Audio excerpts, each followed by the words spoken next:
Chapter 13, An Unexpected Meeting.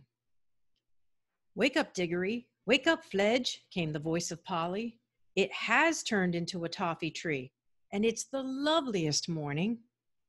The low, early sunshine was streaming through the wood, and the grass was gray with dew, and the cobwebs were like silver.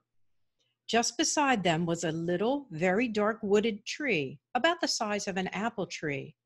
The leaves were whitish and rather papery, like the herb called honesty, and it was loaded with little brown fruits that looked rather like dates. "Hurrah!" said Digory, "but I'm going to have a dip first." He rushed through a flowering thicket or two down to the river's edge. Have you ever bathed in a mountain river that is rushing in shallow cataracts over red and blue and yellow stones with the sun on it? It is as good as the sea, in some ways almost better. Of course, he had to dress again without drying, but it was well worth it. When he came back, Polly went down and had her bath. At least she said that's what she had been doing, but we know she was not much of a swimmer, and perhaps it is best not to ask too many questions. Fledge visited the river too, but he only stood in midstream, stooping down for a long drink of water, and then shaking his mane and neighing several times.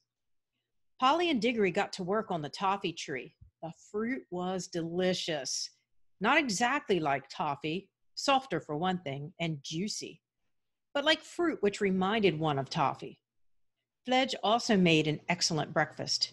He tried one of the toffee fruits and liked it, but said he felt more like grass at that hour in the morning. Then, with some difficulty, the children got on his back, and the second journey began.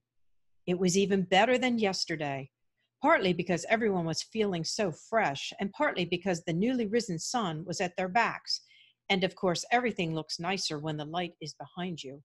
It was a wonderful ride. The big snowy mountains rose above them in every direction. The valleys far beneath them were so green, and all the streams which tumbled down from the glaciers into the main river were so blue that it was like flying over gigantic pieces of jewelry. They would have liked this part of the adventure to go on longer than it did. But quite soon they were all sniffing the air and saying, "What is it?" And "Did you smell something?" And "Where's it coming from?" For a heavenly smell, warm and golden, as if from the most delicious fruits and flowers of the world, was coming up to them from somewhere ahead. "It's coming from that valley with the lake in it," said Fledge. "So it is," said Digory, "and look, there's a green hill at the far end of the lake, and look how blue the water is." "It must be the place," said all three. Fledge came lower and lower in wide circles. The icy peaks rose higher and higher above. The air came up warmer and sweeter every moment, so sweet that it almost brought the tears to your eyes. Fledge was now gliding with his great wings spread out motionless on each side, and his hoofs pawing for the ground. The steep green hill was rushing towards them. A moment later, he alighted on its slope, a little awkwardly. The children rolled off, fell without hurting themselves on the warm, fine grass, and stood up panting a little. They were about 3/4 of the way up the hill and set out at once to climb to the top. I don't think Fledge could have managed this without his wings to help balance him and to give him the help of a flutter now and then. All round the very top of the hill ran a high wall of green turf. Inside the wall, trees were growing. Their branches hung out over the wall. Their leaves showed not only green, but also silver and blue when the wind stirred them. When the travelers reached the top, they walked nearly all the way round it outside the green wall before they found the gates. High gates of gold, fast shut, facing due east. Up till now, I think Fledge and Polly had had the idea that they would go in with Digory, but they thought so no longer. You never saw a place which was so obviously private. You could see at a glance that it belonged to someone else. Only a fool would dream of going in unless he had been sent there on very special business. Digory himself understood at once that the others wouldn't and couldn't come in with him. He went forward to the gates alone. When he had come close up to them, he saw words written on the gold with silver letters, something like this: Come in by the gold gates or not at all. Take of my fruit for others or forbear. For those who steal or those who climb my wall shall find their heart's desire and find despair. Take of my fruit for others, said Digory to himself. Well, that's what I'm going to do. It means I mustn't eat any myself, I suppose. I don't know what all that jaw in the last line is about. Come in by the gold gates. Well, who'd want to climb a wall if he could get in by a gate? But how do the gates open? He laid his hand on them, and instantly they swung apart, opening inwards, turning on their hinges without the least noise. Now that he could see into the place, it looked more private than ever. He went in very solemnly, looking about him. Everything was very quiet inside. Even the fountain, which rose near the middle of the garden, made only the faintest sound. The lovely smell was all around him. It was a happy place, but very serious. He knew which was the right tree at once, partly because it stood in the very center, and partly because the great silver apples with which it was loaded shone so, and cast a light of their own down on the shadowy places where the sunlight did not reach. He walked straight across to it, picked an apple, and put it in the breast pocket of his Norfolk jacket. But he couldn't help looking at it and smelling it before he put it away. It would have been better if he had not. A terrible thirst and hunger came over him, and a longing to taste that fruit. He put it hastily into his pocket, but there were plenty of others. Could it be wrong to taste one? After all, he thought, the notice on the gate might not have been exactly an order. It might have been only a piece of advice. And who cares about advice? Or even if it were an order, would he be disobeying it by eating an apple? He had already obeyed the part about taking one for others. While he was thinking of all this, he happened to look up through the branches towards the top of the tree. There, on a branch above his head, a wonderful bird was roosting. I say roosting because it seemed almost asleep. Perhaps not quite. The tiniest slit of one eye was open. It was larger than an eagle, its breast saffron, its head crested with scarlet, and its tail purple. And it just shows, said Digory afterwards, when he was telling the story to the others, that you can't be too careful in these magical places. You never know what may be watching you. But I think Digory would not have taken an apple for himself in any case. Things like do not steal were, I think, hammered into boys' heads a good deal harder in those days than they are now.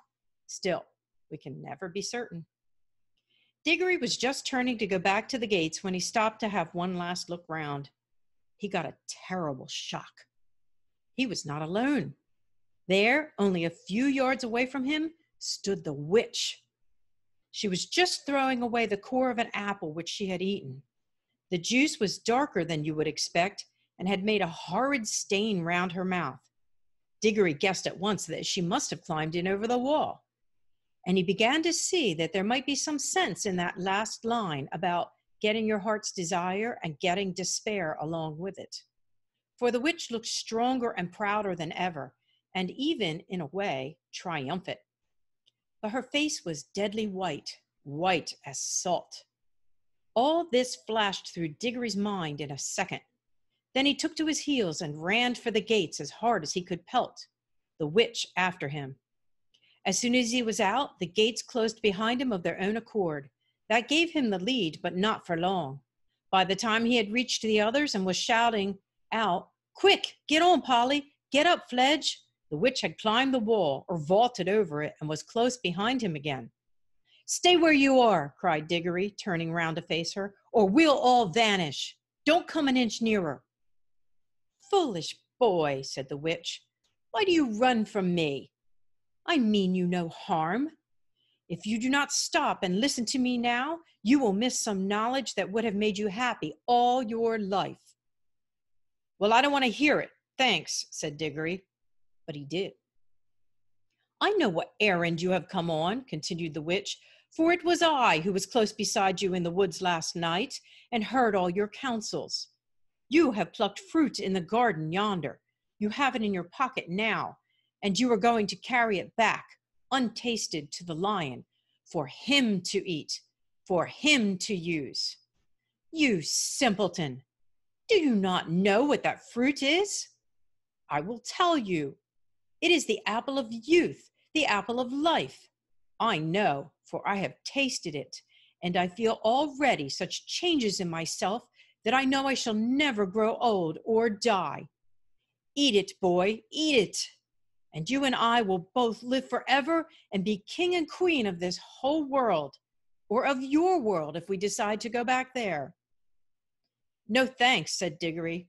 I don't know that I care much about living on and on after everyone I know is dead. I'd rather live in ordinary time and die and go to heaven. But what about this mother of yours whom you pretend to love so? What's she got to do with it? Said Digory. Do you not see, fool, that one bite of that apple would heal her? You have it in your pocket. We are here by ourselves, and the lion is far away. Use your magic. Go back to your own world. A minute later, you can be at your mother's bedside giving her the fruit. 5 minutes later, you will see the color coming back to her face. She will tell you the pain is gone. Soon she will tell you she feels stronger. Then she will fall asleep. Think of that. Hours of sweet, natural sleep without pain, without drugs. Next day, everyone will be saying how wonderfully she has recovered. Soon she will be quite well again. All will be well again. Your home will be happy again. You will be like other boys. Oh, gasped Digory, as if he had been hurt, and put his hand to his head, for he now knew that the most terrible choice lay before him. What has the lion ever done for you that you should be his slave? Said the witch. What can he do to you once you are back in your own world? And what would your mother think if she knew that you could have taken her pain away and given her back her life and saved your father's heart from being broken, and that you wouldn't, that you'd rather run messages for a wild animal in a strange world that is no business of yours? I don't think he is a wild animal, said Digory in a dried up sort of voice. He is, I don't know. Then he is something worse, said the witch. Look at what he has done to you already. Look how heartless he has made you. That is what he does to everyone who listens to him. Cruel, pitiless boy, you would let your own mother die rather than— Oh, shut up, said the miserable Digory, still in the same voice. Do you think I don't see? But I promised. Ah, but you didn't know what you were promising, and no one here can prevent you. Mother herself, said Digory, getting the words out with difficulty, wouldn't like it. Awfully strict about keeping promises and not stealing and all that sort of thing. She'd tell me not to do it, quick as anything, if she were here. But she need never know, said the witch, speaking more sweetly than you would have thought anyone with so fierce a face could speak. You wouldn't tell her how you got the apple. Your father need never know. No one in your world need know anything about this whole story. You needn't take the little girl back with you, you know. That was where the witch made her fatal mistake. Of course, Digory knew that Polly could get away by her own ring as easily as he could get away by his, but apparently the witch didn't know this. And the meanness of the suggestion that he should leave Polly behind suddenly made all the other things the witch had been saying to him sound false and hollow. And even in the midst of all his misery, his head suddenly cleared, and he said, in a different and much louder voice, Look here, where do you come into all this? Why are you so precious fond of my mother all of a sudden? What's it got to do with you? What's your game? Good for you, Diggs, whispered Polly in his ear. Quick, get away now. She hadn't dared say anything all through the argument because, you see, it wasn't her mother who was dying. Up then, said Digory, heaving her onto Fledge's back, and then scrambling up as quickly as he could. The horse spread its wings. Go then, fools, called the witch. Think of me, boy, when you lie old and weak and dying, and remember how you threw away the chance of endless youth. It won't be offered you again. They were already so high that they could only just hear her. Nor did the witch waste any time gazing up at them. They saw her set off northward down the slope of the hill. They had started early that morning, and what happened in the garden had not taken very long, so that Fledge and Polly both said they would easily get back to Narnia before nightfall. Digory never spoke on the way back, and the others were shy of speaking to him. He was very sad, and he wasn't even sure all the time that he had done the right thing. But whenever he remembered the shining tears in Aslan's eyes, he became sure. All day, Fledge flew steadily with untiring wings, eastward with the river to guide him, through the mountains and over the wild wooded hills, and then over the great waterfall and down to where the woods of Narnia were darkened by the shadow of the mighty cliff, till at last, when the sun was growing red with sunset behind them, he saw a place where many creatures were gathered together by the riverside, and soon he could see Aslan himself in the midst of them. Fledge glided down, spread out his 4 legs, closed his wings, and landed cantering. Then he pulled up. The children dismounted. Digory saw all the animals, dwarfs, satyrs, nymphs, and other things drawing back to the left and right to make way for him. He walked straight up to Aslan, handed him the apple, and said, "I've brought you the apple you wanted, sir." And that's the end of chapter 13.